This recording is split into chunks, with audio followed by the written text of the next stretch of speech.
예, 오늘은 조금 편하게 좀 간증도 조금 하고 그리고 여러분 특강시처럼 여러분에게 어떤 비전에 대해서 좀 말씀을 나누려고 합니다. 여러분 헬렌 켈러 잘 아시죠? 헬렌 켈러는 이런 말을 했다고 합니다. 맹인보다 더 비극적인 일은 볼 수 있으나 비전이 없는 것이다. 온전한 몸과 시각을 가지고도 비전이 없는 사람만큼 불행한 사람은 없다라고 말을 합니다. 반면에 장애를 가졌다 하더라도 앞을 온전히 보지 못한다 하더라도 비전이 있는 사람은 복된 사람, 행복한 사람이라고 할 수 있습니다. 오늘 하나님의 비전에 대해서 제가 말씀을 좀 나누려고 하는데요. 오늘 우리가 읽은 이 말씀 너무나 잘 알려진 말씀입니다. 사도행전 1장 6절부터 8절, 특별히 1장 8절은 예수님께서 승천하시기 전에 제자들에게 보여주셨던 주님의 그 비전을 보여주는 구절입니다. 우리 8절 말씀 한 번 더 같이 읽어보겠습니다. 오직 성령이 너희에게 임하시면 너희가 권능을 받고 예루살렘과 온 유대와 사마리아와 땅끝까지 이르러 내 증인이 되리라 하시니라. 아멘. 예, 이 말씀은 어떤 주님의 명령이라기보다는 앞으로 어떻게 이루어질 것인가에 대한 주님의 약속이고 주님의 비전 선언문과도 같다고 볼 수 있습니다. 우리 주님의 비전은 복음이 땅끝까지 이르게 되는 것입니다. 제자들이 예수님의 부활의 증인이 되어서 하나님 나라가 예루살렘과 유대에만 머무는 것이 아니라 사마리아를 거쳐서 땅끝까지 확장되는 이것이 우리 주님의 비전, 바로 세계 선교의 비전이었다라고 할 수 있습니다. 오늘 이것을 조금 더 구체적으로 나누면 네 단계로 나눠볼 수가 있을 텐데요. 혹시 한번 넘겨주시면 이렇게 예루살렘과 유대와 사마리아와 땅끝 선교로 네 부분으로 나눌 수 있습니다. 먼저 예루살렘 선교는 우리가 쉽게 생각해서 지리적으로 가까운 곳, 근처에 있는 곳, 그리고 문화적으로도 인종적으로도 언어적으로도 우리와 동일한 문화권에 있는 사람들을 대상으로 복음 전하는 것을 예루살렘 선교라고 우리가 볼 수 있습니다. 여러분이 대학교 또는 대학원 기숙사에 사시면 기숙사 친구 또는 반 친구 또는 회사 생활하시는 분들은 직장 동료와 같은 분들, 이웃 주민과 같은 분들이 될 수 있을 겁니다. 두 번째로 이제 유대 선교는 인종적으로 문화적으로는 비슷하지만 지리적으로는 조금 확장된 넓은 범위의 대상으로 하는 선교이죠. 이 서울을 중심으로 하면은 이제 수도권이나 경기도까지 이렇게 생각해 볼 수 있습니다. 광역권 선교라고 할 수 있겠죠. 세 번째로 사마리아 선교는 거리상으로는 조금 떨어져 있을 수도 있고 바로 근처에 있을 수도 있지만 인종적으로나 문화적으로 또 언어적으로 다른 사람들에게 복음을 전하는 것, 이것을 우리가 사마리아 선교라고 할 수 있습니다. 가깝게 우리 곁에 있지만 우리와는 전혀 문화가 다른 탈북 세터민들이라든지 아니면 이 근처에 보니까 또 우리 중국 동포들이 또 많이 계시더라고요. 우리와 문화가 다른 분들, 이주민들, 난민들과 우리 땅에 들어와 있는 그런 이주민이나 난민들을 대상으로 하는 선교를 일종의 사마리아 선교라고 우리가 볼 수 있겠죠. 마지막으로 땅끝 선교는 뭘까요? 거리상으로 멀 뿐 아니라 인종적으로도 문화적으로도 민족 언어적으로도 다른 사람들에게 복음을 전하는 선교입니다. 우리가 전통적으로는 해외 선교나 열방 선교, 땅끝 선교 이렇게 생각을 해왔던 선교입니다. 그런데 예전에는 이런 땅끝 선교를 위해서 우리는 배를 타고 가거나 비행기를 타고 가거나 먼 시간 많은 비용을 들여서 멀리까지 가야만 이 땅끝 선교가 가능했습니다. 그런데 오늘날은 어떻습니까? 이 땅끝이 우리 안에 들어와 있습니다. 우리 도시 안에 들어와 있고 우리 동네, 우리 이웃 주민이 되어 있습니다. 하나님께서 그 지구 반대편에 땅끝에 있던 사람들을 우리 도시 가운데로 인도하셨기 때문에 우리는 더 이상 밖에 나가지 않아도 이 땅끝 선교, 해외 선교, 열방 선교를 할 수가 있는 것이죠. 이제 한 골목만 건너면 여기서 골목만 건너면 바로 우리의 땅끝을 만날 수 있습니다. 그래서 이 땅끝 선교는 해외 선교인 동시에 도시 선교라고 우리가 이해할 수 있습니다. 여러분 잘 보시기 바랍니다. 지금 세계화 현상과 함께 도시화 현상이 급속도로 진행되고 있습니다. 한번 넘겨주시면 지금 전통적으로 1950년대에는 인구 1천만이 넘는 우리가 흔히 메가시티라고 말하는 그 도시가 전 세계 뉴욕과 런던 두 곳밖에 없었는데요. 2020년대는 이제 35개가 넘었고 그 도시들이 대부분 이제 아시아에 있다고 합니다. 도시화율로 보면은 또 넘겨보시면 이렇게 대륙별로 도시화율이 진행되는 정도가 다르고 미주 대륙, 북미 대륙이 현재 도시화율이 82%로 가장 많이 진행되어 있고 전 세계 도시화율이 점점 급속도로 진행되고 있습니다. 한 번 더 넘겨주시면요. 그래서 1950년도에는 전 세계에 도시에 살고 있는 인구가 전 세계 인구의 약 30%였던 반면에 이제 2018년에는 55%를 넘어섰고 2030년에 60%, 2050년에는 68%, 70%에 다다를 것으로 유엔은 전망하고 있습니다. 향후 앞으로 30년 사이에 약 도시 인구가 20억 명이 더 급증할 것으로 전망하고 있는 것이죠. 여러분, 지금 우리 이 시대 가운데 하나님께서 이 세계화와 도시화를 통해서 하고 계신 그 일을 여러분 주목해 보시기 바랍니다. 로저 그린웨이라고 하는 선교학자는 이런 말을 했습니다. 하나님은 우리 시대에 다양한 사회적, 정치적, 경제적 요인들 가운데 절정의 역사를 이루셔서 여러 민족들이 훨씬 가까이 살게 하셨고 더 많은 상호작용과 상호의존을 하도록 하셨다. 그리하여 복음의 가청 영역 안에 들어오게 하셨다. 우리 시대의 표지는 도시이다. 도시로의 이주를 통해 하나님은 세계 선교의 가장 큰 무대를 만드시며 어쩌면 마지막 시간을 준비해야 하는 것일 수도 있다. 여러분 정말 그렇지 않습니까? 열방의 영혼들이 우리 안방 가운데 이 도시 가운데 들어와 있습니다. 땅끝 영혼들이 우리 안에 우리 곁에 들어와 있습니다. 복음의 가청역 안으로 들어와서 우리가 마음만 먹으면 한 거리, 한 골목만 건너면 땅끝 선교를 할 수 있는 그런 시대 가운데 우리가 살고 있다는 것이죠. 어쩌면 세계 선교의 마침과 완성을 이루시는 그 하나님의 마지막 계획, 하나님의 큰 빅픽처가 아닐지도 모르겠습니다. 여러분, 땅끝이 우리 안에 들어와 있다는 사실을 여러분 기억하시고 생각해 보시기 바랍니다. 우리나라에는 이미 약 250만 명 이상의 이주민들이 들어와 있습니다. 전체 우리나라 거주하고 있는 인구 대비 약 4.9%에 해당하는 인구가 우리와 함께 살고 있습니다. 이제 5%를 들어가면 다문화 사회에 진입한다고 하는데 이제 얼마 남지 않았습니다. 저는 지금 이 코로나 상황 속에서 여러 가지 제한이 있지만 이 코로나가 점점 풀리고 상황이 좋아지면 더 많은 사람들이 이 한국으로 또 이 특별히 도시 서울로 들어오려고 준비하고 있지 않을까 생각이 됩니다. 뭐 K-팝뿐만 아니라 뭐 한류, 요즘 뭐 오징어 게임이나 여러 드라마 등을 통해서 코로나가 끝나면 제일 가고 싶은 나라 1순위가 대한민국이 되어 있습니다. 여러분 이 폭발적으로 이주민들이 이제 들어올 날이 머지 않았습니다. 하나님께서 땅끝 영혼들을 이 도시 가운데 우리 이 서울 가운데 보내주셨기 때문에 우리는 우리의 홈그라운드인 이곳에서 가만히 앉아서 땅끝의 영혼들을 열방 영혼들을 맞이할 수 있습니다. 그래서 도시 선교는 최소 시간과 최소 비용으로 최대의 효과를 낼 수 있는 세계 선교, 열방 선교의 전략이라고 하는 것이죠. 그래서 팀켈러 목사님은 이렇게 말을 합니다. 세계의 오지를 전도할 수 있는 가장 좋은 방법이 있다면 바로 당신이 살고 있는 도시를 전도하는 것이다. 오늘 같은 이 글로벌한 시대, 세계화 도시화가 진행되는 이 시대 속에서 도시 선교는 정말 땅끝 선교, 해외 선교를 위한 최선의 전략이라고 하는 것이죠. 그 하나님의 하시는 일을 보시고 하나님의 선교의 관점으로 이 주변 가운데 있는 이주민들, 이웃들을 바라보시기를 바랍니다. 게다가 요즘은 이 땅끝이 우리 손끝과 연결되어 있는 시대입니다. 인터넷이나 SNS 등 각종 통신기술의 발달로 세계인이 시간과 공간의 장벽을 넘어서서 자유자재로 실시간으로 만날 수 있고 뭔가 할 수 있습니다. 골방이나 안방에서 컴퓨터나 핸드폰만으로도 얼마든지 열방의 영혼들을 만나고 그들에게 복음을 전하고 같이 선교를 할 수 있는 그런 시대가 열린 것이죠.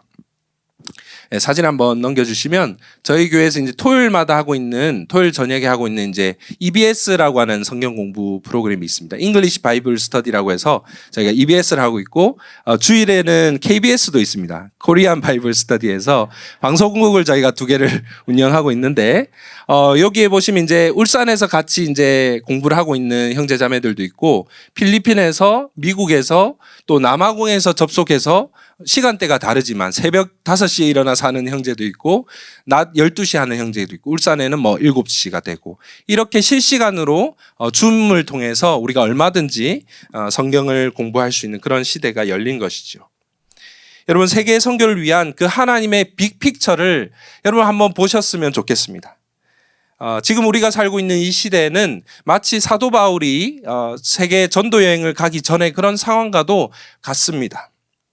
이미 사도 바울이 선교하기 전에 하나님이 그리스 로마 제국을 통해서 헬라어라는 언어로 제국의 언어를 통일하셨고, 또 제국을 통일해서 시민권만 가지고 자유롭게 통행할 수 있는, 그리고 도시 어느 곳에서건 로마로 향하는 대로가 놓여져 있었기 때문에 교통에도 아주 편리한, 하나님께서 이미 그 준비 작업을 바울을 위해서 바울을 앞서서 그렇게 하신 것이죠.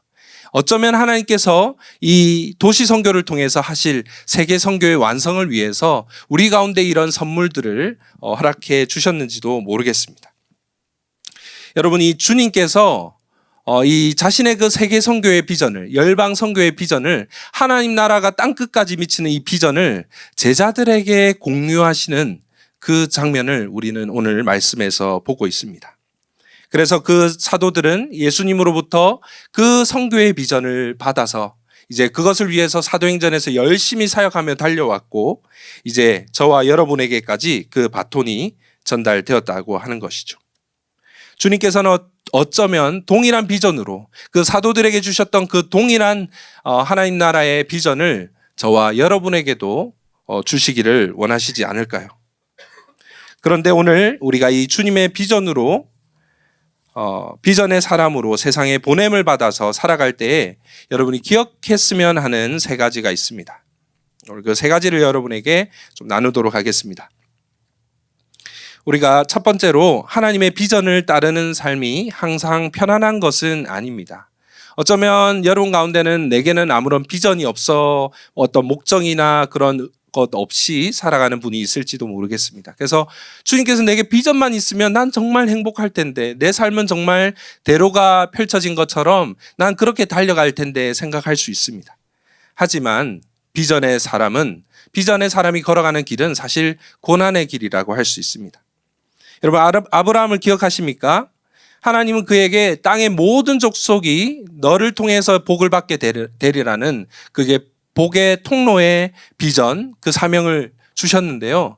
그 이후에 아브라함에게 닥쳐온 것은, 아브라함을 가장 먼저 맞이했던 것은 애굽에서의 그 가나안 땅에서의 기근이었습니다. 경제적 가난과 기근과 어려움이 비전의 사람 아브라함에게 가장 먼저 찾아왔다는 것이죠. 여러분, 요셉도 마찬가지 아닙니까? 하나님이 그에게 약속을 주시고 비전을 주셨지만 그에게 찾아온 인생길은 계속해서 고난의 연속이었고 불행과 아픔의 연속이었습니다. 사도 바울도 마찬가지죠.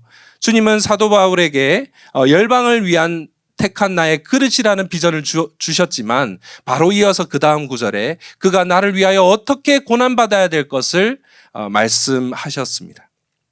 우리는 흔히 주님의 비전을 받았으니 이제 내 인생은 다 술술 풀리겠지, 평탄한 인생길이 펼쳐지겠지라고 기대할 수 있습니다. 그러나 비전의 사람, 하나님의 비전을 받고 보냄받은 사람이 걸어가는 그 길은 사실은 고난의 길, 평탄한 길이 아니라고 하는 것이죠. 하나님의 비전을 따라 살다 보면 온갖 고난과 어려움, 불평과 손해를 겪게 됩니다. 내가 원하는 것, 내가 기대하고 바라는 것을 끝내 얻지 못할 수도 있고, 내가 지금 겪고 있는, 내가 씨름하는 그 문제가 끝내 해결되지 않을 수도 있습니다.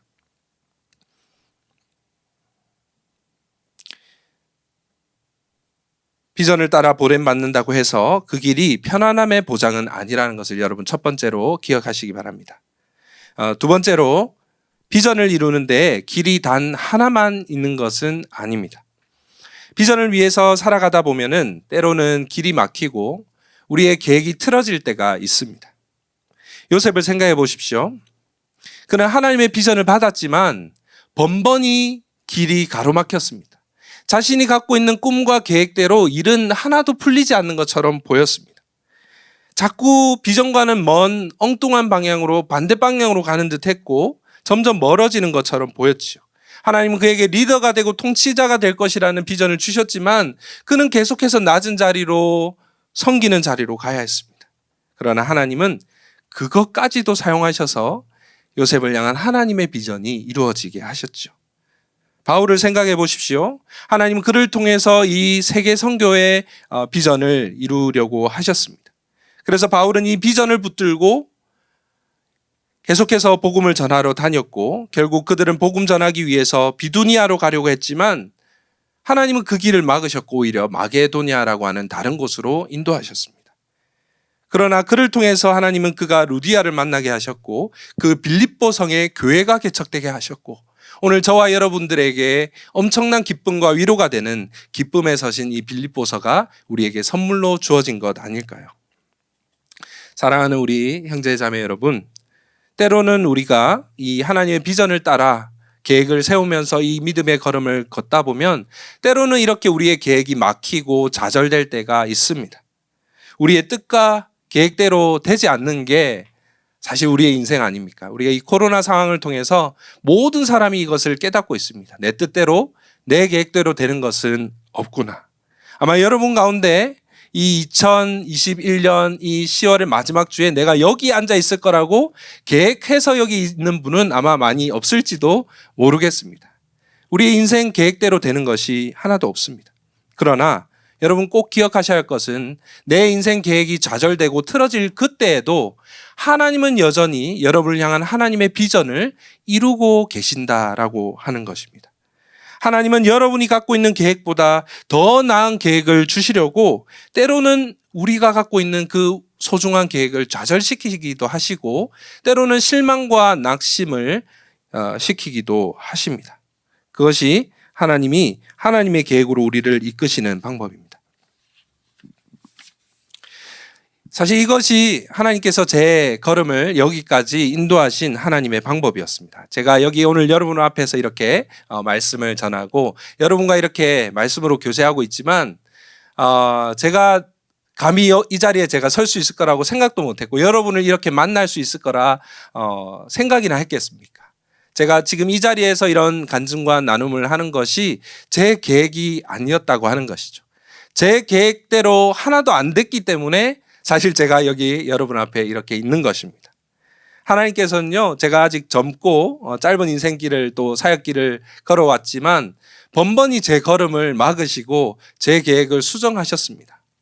제가 원래 군대를 가려고 했는데요. 군대도 그냥 군대가 아니라 해병대를 가려고 했습니다. 남자는 해병대다 이러면서 갔는데 신체 검사가 4급이 나오면서 갑자기 이제 방향이 틀어져서 제가 공장에 가게 되었고 병력 특례를 하면서 거기서 처음으로 이제 이주 외국인 근로자들과 함께 일을 하면서 이제 23살, 22살 이때 처음으로 이 지금 하게 되는 그 첫 단추가 그때 이제 깨어졌습니다. 그리고 제가 신대원도 이제 고신으로는 절대 안 가려고 했는데 하나님께서는 제 아버지를 사용하셔서 제 고집을 꺾으셨고 고신으로 저를 보내셨고요. 제가 울산교회로 첫 부교역자로 이제 전도사로 이렇게 가게 됐는데 울산교회가 아닌 원래 다른 곳으로 가려고 했는데 막판에 이렇게 어떻게 이렇게 참 그런 드라마틱한 과정을 겪으면서 울산교회로 가게 됐습니다. 저는 해외 선교사가 되고 싶었습니다. 대학교 때부터 이제 단기 선교를 많이 하면서 해외 선교에 대한 꿈을 꾸고 있었는데 하나님께서는 해외 선교가 아니라 국내 이주민 선교로 제 방향을 바꾸셨습니다. 그렇게 방향을 바꾸시는데 여러 가지 것들을 하나님이 사용하셨지만 심지어는 제 아내까지 해외에 나가기를 죽어도 싫어라 했던 지금은 왜 그랬는지 모르겠지만 그렇게 해외 나가기를 싫어했고 두려워했던 아내까지 사용해서 국내에서 선교를 하도록 그렇게 하셨죠.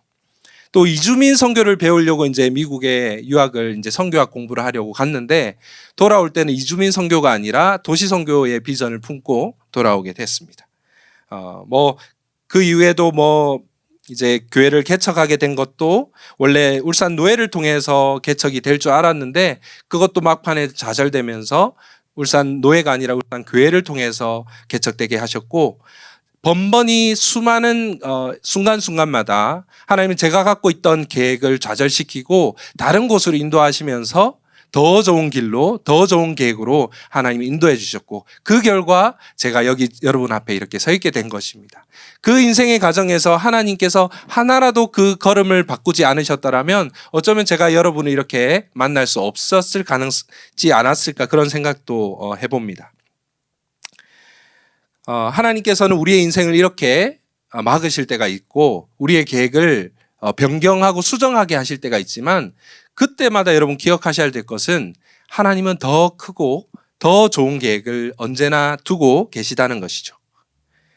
노스포인트 교회를 미국에서 개척한 앤디 스탠리 목사님은 비전이어링이라는 책에서 이렇게 말을 합니다. 이 세상에는 비전을 추구하는 단 하나의 대로를 찾듯이 한 가지 질문만 붙잡고 살아가는 사람이 너무 많다.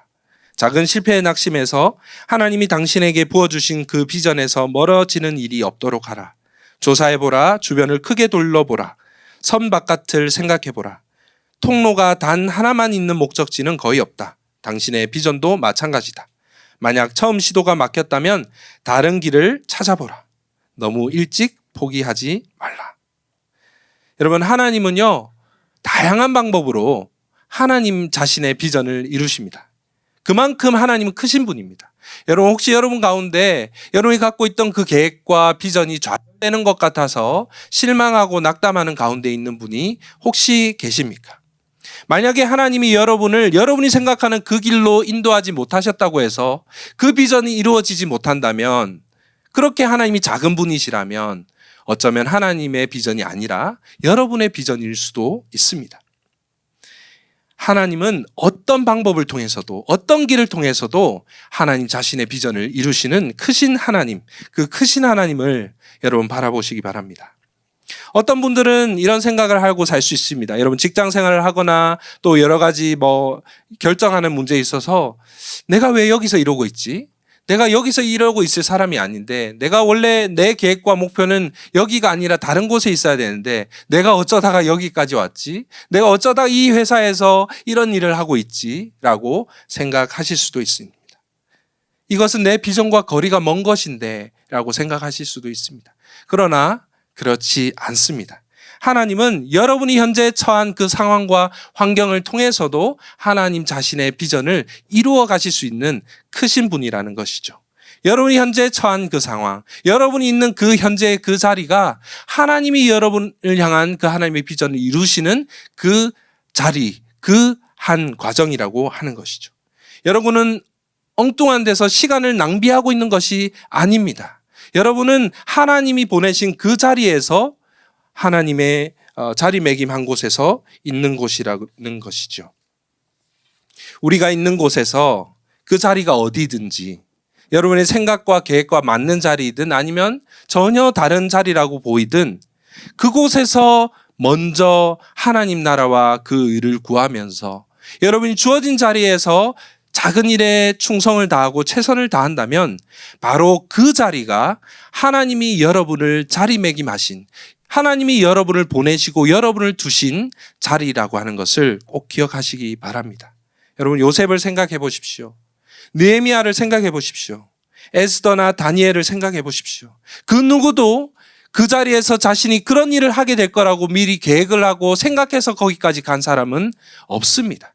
각자의 자리에서 최선을 다하며 하나님의 나라와 의를 구하면서 하나님을 예배하는 자리에 있다 보니까 하나님이 그 자리에서 그를 사용하신 것입니다.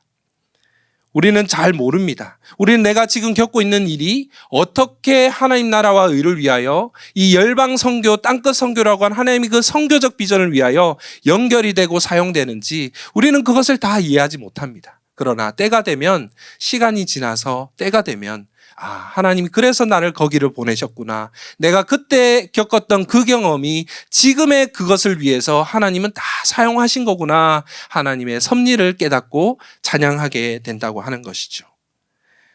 여러분, 셋째로, 마지막으로 여러분을 보내신 그 하나님의 목적을 집중하시기 바랍니다. 요셉이 애굽의 총리가 되어서 다시 형들을 만났을 때 그가 무슨 고백을 했는지 여러분 기억하십니까? 당신들이 나를 이곳에 팔았다고 해서 근심하지 마소서, 한탄하지 마소서. 하나님이 큰 구원으로 당신들의 생명을 보존하고 당신들의 후손을 세상에 두시려고 나를 당신들보다 먼저 보내셨나니 그런즉 나를 이리로 보낸 이는 당신들이 아니요 하나님이시라. 요셉의 고백을 한번 잘 들어보십시오. 요셉은 지금 자신이 왜 이곳에 있게 되었는지 그 이유에 대해서 집중하지 않습니다. 누구 때문에, 내가 무엇 때문에 여기까지 오게 됐는지에 대해서 집중하고 있지 않습니다. 자신을 변명하거나 자신의 떳떳함을, 의로움을 변호하고 그렇게 주장하려고 하지도 않습니다. 또 자신을 해하려고 했던, 자신을 괴롭혔던 그 형들을 원망하거나 탓하지도 않습니다. 내가 여기에 왜 고난을 겪고 내가 이 자리에 오게 되었는지 그 이유는 다 알지 못해도, 그러나 나를 이곳에 보내신 그 하나님의 목적, 하나님의 보내심의 목적을 집중하고 있는 것이죠. 이 모든 일어난 일의 배후 가운데 하나님의 섭리가, 하나님의 주권적인 섭리가 강하게 작용하고 있다는 것, 날 향한 하나님의 최선이 이루어지고 있다는 것을, 그 하나님의 목적에 집중하는 삶을 살았습니다. 이것이 오늘 비전의 사람들이 기억해야 할 세 번째 사실입니다. 나를 보내신 하나님의 목적, 그 하나님의 부르신 하나님의 비전에 집중하는 것이죠. 여러분, 대표적인 비전의 사람 바울은 이렇게 고백했습니다. 형제들아, 나는 아직 내가 잡은 줄로 여기지 아니하고 오직 한 일, 즉 뒤에 있는 것은 잊어버리고 앞에 있는 것을 잡으려고 표대를 향하여 그리스도 예수 안에서 하나님이 위에서 부르신 부름의 상을 위하여 달려가노라. 그는 무엇에 집중했습니까? 지나간 일보다 앞에 있는 일, 표대를 향하여 하나님의 부르심의 상을 위하여 그것을 바라보며 앞을 보며 달려가는 인생을 살아갔습니다. 여러분, 이렇게 비전의 사람은요, 자신을 보내시고 부르신 하나님의 목적에 집중하며 앞을 보며 뒤에 있는 것을 바라보며 후회하거나 한탄하지 않고 앞을 향하여 달려갑니다. 하나님의 그 표대를 향하여, 부르심의 상을 향하여 달려가는 그 인생을 살아간다는 것이죠. 그리고 그 하나님의 비전이 자신의 삶을 이끌어가는 것을 경험하게 됩니다. 비전의 사람은 쓸데없는 일에 시간과 에너지와 물질을 낭비하지 않습니다. 나를 보내신 목적이 있기 때문에 다른 일에 마음 뺏기지 않습니다. 아무리 살면서 내 마음을 괴롭게 하는 사람이나 일들이 있을지라도, 내 마음을 어지럽게 낙심시키는 일이 일어난다 할지라도 그것 때문에 좌절하거나 멈춰서지 않습니다. 표대를 향하여 전진하는 삶을 살아가는 것이죠. 이것이 제가 특별히 1년 반이라는 짧은 유학 생활 동안 정말 열매 맺는 시간을 보낼 수 있었던 비결이라고 생각합니다. 왜냐하면 제게는 이 공부를 하러 가야 했던 목표가 분명했거든요. 그래서 저는 이제 여기 서울에서 이제 미국 대사관에서 비자 면접을 볼 때 그 면접관에도 이렇게 말했습니다. 저는 비전이 있습니다. 저는 미국에 눌러 살 사람이 아닙니다. 저는 돌아와야 됩니다. 왜냐하면 저를 기다리고 있는 이 땅에 외국인들이 있기 때문에 저는 빨리 공부하고 울산으로 돌아와서 해야 될 일이 있는 사람이기 때문에 저를 거기 머물러 살지 않을 겁니다라고 이야기도 했습니다. 그리고 미국에서 지내는 시간 동안에도 하나님이 제게 주신 그 비전과 이 보내심의 목적에 집중하며 시간과 에너지를 낭비하지 않으며 살았습니다. 왜냐하면 제게 주어진 시간은 한정되어 있었기 때문에 그 시간 동안에 내가 그저 즐기고 뭐 이렇게 하는 것이 아니라, 물론 많이 즐기기도 했지만 그것이 아니라 하나님이 제게 주신 그 목적을 이루기 위해서 집중하며 달려가는 그런 삶을 살아야 했던 것이죠. 그래서 어떤 수업을 듣는지, 어떤 전공을 선택하고, 어떤 교회를 다니고, 무엇을 하고, 어디에 가서 무엇을 탐방하고 배우고 하는 모든 경험들까지도 이 하나님이 제게 주신 그 비전을 중심으로 질서가 잡혀가는 것을 볼 수 있었습니다. 여러분, 앤디 스탠리는 이렇게 말도 했습니다. 비전은 당신의 가치에 우선순위를 부여해 줄 것이다. 분명한 비전은 당신의 스케줄과 생활 방식에 중요한 변화를 일으켜 줄 것이다. 분명한 비전은 당신의 삶에서 가장 중요한 것을 이루는 길에 있는 장애물들을 쉽게 제거시켜 준다. 비전은 마음의 정한 방향대로 목적을 붙들고 나아가게 하는 능력을 준다. 일단 비전을 분명히 하고 나면 많은 결정이 내려진다. 잘 들어보십시오. 비전이 없으면 좋은 것도 가장 좋은 것을 성취하는데 방해가 될 수 있다. 여러분 정말 맞는 말 아닙니까? 비전이 없는 사람은요, 그 좋은 것이라면 다 취하려고 다 가지려고 합니다. 남들이 이거 좋다, 저기 가봐라, 저거 해봐라, 좋은 게 있으면 그 말에 귀를 기울이고 유행에 민감하며 그냥 어떤 기준이나 중심 없이 이리저리 흔들리는 그런 삶을 살아갑니다. 그러나 때로는 그것 좋은 것들이 너무 과해서 정말 가장 좋은 것을 이루는데 방해가 되기도 한다는 것이죠. 그러나 비전의 사람은 다릅니다. 아무리 좋은 것이라도 내 비전과 다르다면 아니요라고 말할 수 있습니다. 그래서 비전의 사람은 흔들리지 않습니다. 마치 시냇가에 심겨진 나무와 같이 비가 오나 바람이 부나 태풍이 불어쳐도 중심을 바로잡고 하나님의 비전을 향하여 흔들리지 않는 걸음을 걸어간다는 것이죠. 오직 하나님의 목적만을 생각하며 살아갑니다. 여러분, 여러분의 비전, 여러분의 삶의 비전은 무엇입니까? 어쩌면 여러분, 제 비전은 제 교회 비전이에요 라고 말할 분도 계시겠습니다. 교회 비전이 뭡니까 하면 목사님의 비전이 제 비전이에요 라고 하실 수도 있겠습니다. 교회마다 비전이 있고 여러분이 일하는 그 단체마다 또 비전이 있지만 하나님이 여러분 각자에게 주신, 성경을 통해서 주시는 그 성경적이고 균형 잡힌 비전을 여러분 품으시기 바랍니다. 제게도 또 제가 섬기는 이제 시티센터 교회도 비전이 있습니다. 저희는 한마디로 저희 교회를 이렇게 소개합니다. 도시 중심에서 복음으로 도시와 열방을 섬기는 다문화 교회입니다 라고 교회를 소개하고 그렇게 꿈을 꾸고 있습니다. 또 저희 교회가 가진 이제 비전 3가지 B라고 해가지고 belonging, believing, blessing. 먼저는 인종이나 국적이나 언어나 문화나 직업이나 계층이나 피부색에 관계없이 누구나 내가 여기서 내 집이다, 내 가족이라고 부를 수 있는, 소속될 수 있는 belonging한 그런 다문화 공동체. 그리고 이곳에 와서 예수 그리스도의 복음을 듣고 복음으로 우리 형성할 수 있는 신앙 공동체. 나아가서 복을 받는 것에 그치는 것이 아니라 나아가서 도시와 열방의 복이 되는 블레싱 하는 선교적 공동체. 이 3가지가 저희 교회의 비전입니다.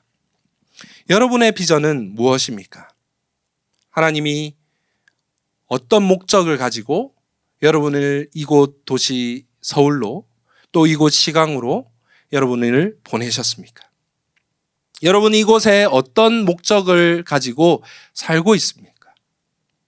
여러분이 여기에 자의로 왔건 타의로 왔건 아니면 여기서 태어나셨건 하나님은 분명한 목적을 가지고 여러분을 이 도시 가운데로, 이 교회 공동체 가운데로, 이 지역 가운데로 여러분을 보내셨습니다.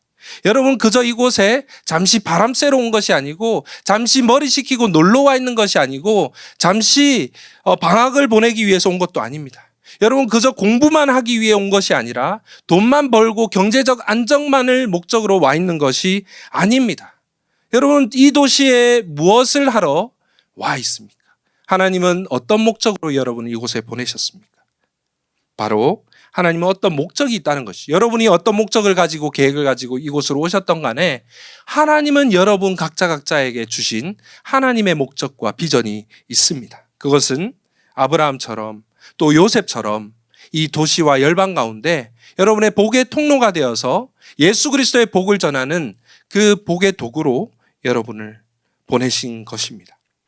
그래서 여러분 오늘 여러분에게 이 하나님의 선교의 비전을 가지고 여러분을 오늘 도전하고 싶습니다. 하나님의 그 비전이 그 예루살렘과 온 유대와 사마리아와 땅끝을 거쳐서 확장되는 그 하나님 나라의 비전이 여러분의 삶을 이끌어가게 하십시오. 그 하나님 나라의 비전, 복음의 비전이 여러분의 마음과 여러분의 상상력과 여러분의 생각과 말과 여러분이 어디에 돈을 쓰고 시간을 보내고 여러분의 취미생활과 관계 맺는 것과 여러분의 커리어를 쫓아가는 그 모든 것이 하나님의 비전이 그것을 이끌어가게 하십시오. 그것이 바로 사도행전 전체의 역사입니다. 한번 넘겨보시면 사도행전은 크게 3부분으로 나눌 수 있는데요. 1장부터 7장에서는 예루살렘과 유대에서 어떻게 하나님 나라가 확장되는지, 8장부터 12장에서는 사마리아에서, 또 13장부터 마지막까지는 어떻게 땅끝까지 하나님의 나라가 확장되는지 1장 8절에 말씀하셨던 그 예수님의 선교적 비전이 어떻게 이 사도들을, 그 선교적 비전에 사로잡힌 사도들과 신자들을 통해서 확장되어 가는지 그 과정을 보여주는 것이 사도행전 전체의 역사입니다. 사도행전에 나왔던 수많은 하나님의 사람들, 베드로, 야고보, 빌립, 스데반, 바나바, 바울과 같은 사람들은 바로 이 주님의 비전에 감동되어서, 주님의 비전에 사로잡히고 이끌림 받아서 자신의 삶 전체를 들여서 그 삶을 살아갔던 비전의 사람들이라는 것입니다. 그래서 바울은 이렇게 고백했습니다. 내가 달려갈 길과 주 예수께 받은 사명, 곧 하나님의 은혜의 복음을 증언하는 일을 마치려 하면은 나의 생명조차 조금도 귀한 것으로 여기지 아니하노라. 사랑하는 우리 시강의 여러분, 그리스도께서 시작하셨던 그 사역, 그리고 사도들을 통해서 계속 이루어졌던, 진행되었던 그 주님의 선교의 비전은 오늘 저와 여러분을 통해서 중단 없이, 그침 없이, 막힘 없이 계속해서 이어져야 합니다. 여러분, 아브라함처럼 이 도시 가운데서, 여러분의 직장과 학교 캠퍼스 가운데서 여러분이 만나는 그 이웃들에게 복이 되는 복의 통로로 살아가시기 바랍니다. 요셉처럼 여러분의 가족만 구원하는 것이 아니라 여러분을 통해서 열방을 구원하는 그 하나님의 선교에 쓰임받는 여러분 되시기를 바랍니다. 하나님께서 아브라함에게, 요셉에게, 또 바울에게 주셨던 그 비전을 품으며 함께 우리가 이 길을 걸어갔으면 좋겠습니다. 그런데 여러분, 너무 부담되십니까? 제가 어찌 감히, 저는 아무도 아닌데요. 저는 신학 공부도 하지 않았어요. 저는 선교가 뭔지도 몰라요. 저는 아직 복음을 알아가는 과정에 있어요. 저는 잘 모르겠어요. 제 삶을 보세요. 제 삶은 예수님을 보여주기에는 너무나 누추하고 연약하고 나약한 삶입니다. 라고 생각할 수 있습니다. 그러나 너무 걱정하십시오. 죄송합니다. 너무 걱정하시면 안 되고 걱정하지 마십시오. 그 하나님의 선교의 비전은요, 그것이 성취되는 것은 여러분에게 달려있는 것이 아닙니다. 여러분을 그곳으로 혼자 보내지 않으십니다. 우리 주님께서는 여러분과 그 걸음 가운데 앞서 가셨고 또 여러분과 함께 가시겠다고 약속하십니다. 그것을 어떻게 확신할 수 있습니까?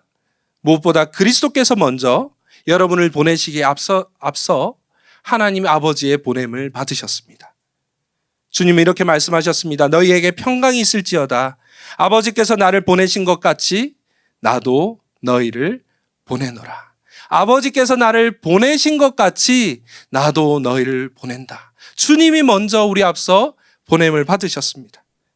그분은 아브라함처럼 본토 친척 아버지 고향을 떠나기 위해서 그 사랑하는 아버지의 집을, 하늘 본향을 떠나셔야 했고 이주민이 되셔야 했습니다.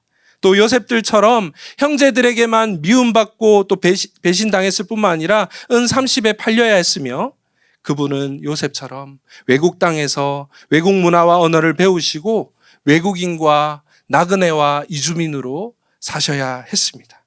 그분은 아브라함처럼 열방의 복덩어리가 되시기 위해서 자신의 아버지에게는 저주덩어리가 되셔야 했으며, 요셉처럼 형제들과 열방을 구원하시기 위해서 동족 유대인들로부터 버림받았을 뿐 아니라 심지어 사랑하는 아버지로부터 거절과 버림을 겪으셔야 했습니다. 결국 하나님은 그를 온 세상의 통치자와 구원자로 삼으셨고 하늘에 있는 자들과 땅에 있는 자들과 땅 아래 있는 모든 자들로 그 앞에 무릎 꿇게 하셨습니다. 사랑하는 여러분, 혹시 여러분 가운데 사랑하는 가족과 고향과 본토 친척 아버지의 집을 떠나서 이곳 서울에서 나그네로 이방인으로 살고 계신 분이 계십니까? 그리스도께서는 자신의 조국과 자신의 가족과 자신의 형제자매와 그 따뜻한 집이 있는 그곳을 떠나야 되는 아픔을 아십니다. 그리스도는 모든 이민자들과 모든 난민들과 나그네들의 아픔을 아십니다. 집을 떠나야 되는, 가족을 떠나야 되는 그 서름과 가족으로부터 떨어져 있는 그 외로움을 여러분 유일하게 아시고 공감하시는 분은 바로 우리 그리스도이십니다.